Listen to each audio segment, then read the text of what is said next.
Sejarah kata kurikulum. Pada awalnya, istilah kurikulum berasal dari kata kurir, pelari, dan kurere, tempat berpacu, yang digunakan dalam dunia olahraga. Artinya, kurikulum merupakan jarak yang harus ditempuh oleh seseorang pelari, mulai dari start sampai finish untuk memperoleh medali atau penghargaan. Kemudian, dalam dunia pendidikan, istilah kurikulum diartikan sebagai sejumlah mata pelajaran yang harus ditempuh oleh seseorang siswa dari awal sampai akhir program pelajaran untuk memperoleh penghargaan dalam bentuk ijazah.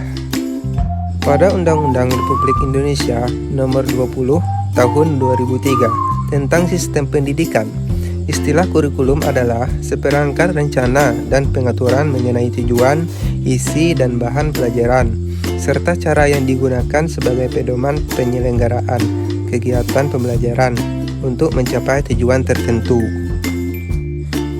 Dan pengembangan kurikulum, yaitu ada 3, yaitu landasan, komponen, dan prinsip. Landasan filosofis yaitu landasan yang berkaitan dengan hakikat dari filsafat dan juga pendidikan. Landasan sosiologis. Landasan sosiologis mengacu pada nilai sosial kemasyarakatan yang berlaku di Indonesia. Landasan psikologis. Landasan psikologis mengacu pada nilai-nilai asasi, bertujuan memahami potensi dan perkembangan peserta didik dengan baik. Terakhir yaitu landasan yuridis. Landasan ini mengacu pada ketentuan hukum yang berlaku. Tujuannya menghindari tindakan agar tidak menyeleweng dari ketentuan hukum.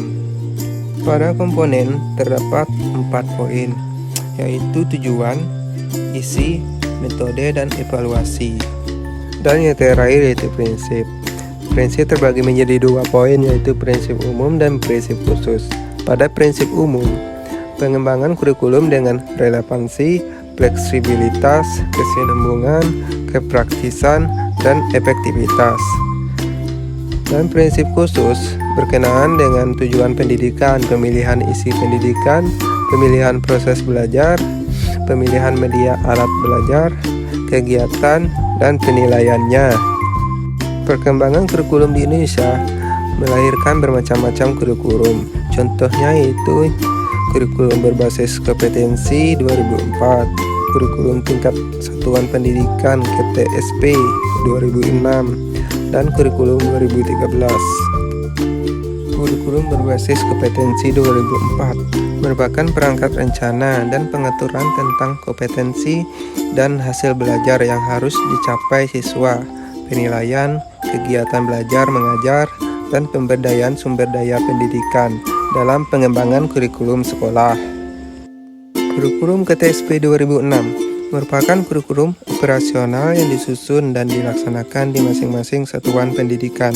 KTSP terdiri dari tujuan pendidikan tingkat satuan pendidikan, struktur dan muatan kurikulum tingkat satuan pendidikan, kalender pendidikan, dan silabus. Kurikulum 2013 merupakan kurikulum yang terintegrasi. Intinya adalah suatu model kurikulum yang dapat mengintegrasikan skill, tema, konsep, dan topik baik dalam bentuk within single discipline, across several discipline, dan within and across learner. Masuk pada fungsi kurikulum.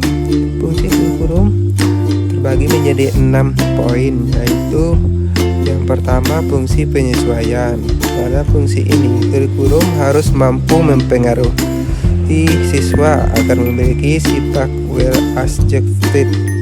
Kedua yaitu fungsi integrasi, merupakan fungsi kurikulum yang terintegrasi, artinya suatu model kurikulum yang dapat mengintegrasikan skill, tema, konsep, dan topik. Ketiga yaitu fungsi diferensiasi. Fungsi kurikulum ini sebagai alat pendidikan harus mampu menghasilkan pribadi-pribadi yang utuh. Keempat yaitu fungsi persiapan. Fungsi kurikulum ini sebagai alat pendidikan harus mampu mempersiapkan siswa untuk melanjutkan studi ke jenjang pendidikan berikutnya. Kelima, fungsi pemilihan. Kurikulum harus mampu memberikan kesempatan bagi siswa untuk memilih program-program belajar yang sesuai dengan kemampuan dan minatnya. keenam, fungsi diagnos. Kurikulum harus mampu membantu dan mengarahkan siswa untuk dapat memahami dan menerima kekuatan dan kelemahan yang dimilikinya. Sekian materi dari saya. Terima kasih.